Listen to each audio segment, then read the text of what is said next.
To play the simplified version of Haunted Halloween, simply choose your costume character and its matching tokens, and then take your character and place it into the safe neighborhood at the start. And then in order to reach the rest of the neighborhood, the haunted neighborhood, you must sneak through the graveyard.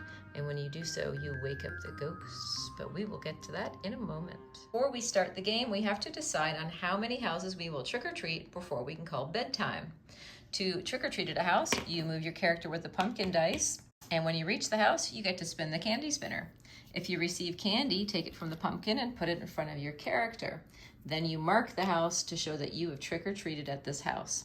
So in a 6-house game, we would need somebody to have received candy at 6 houses, placing their tokens, and they can shout bedtime, and everyone gets one last turn before we count our points. You get 1 point for each candy, 1 point for each token on a house, and any unused glow sticks are also 1 point.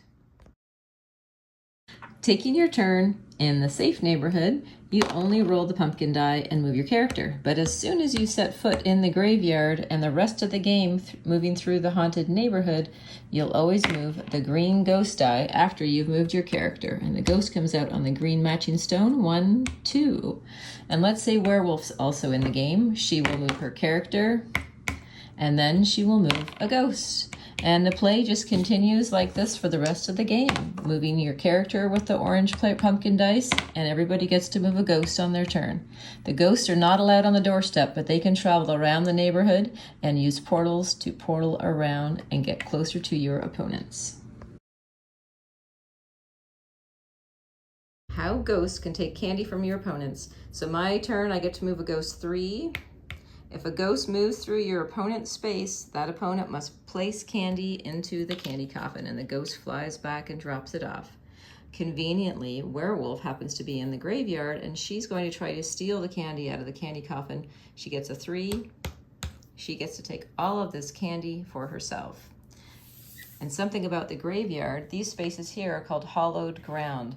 So if a player is on a space, a ghost cannot take your candy, but it can share a space with you. But as soon as you set foot off of the hallowed ground, you are fair game.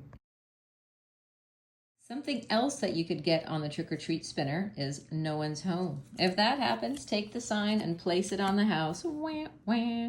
We tried to mimic real trick-or-treating.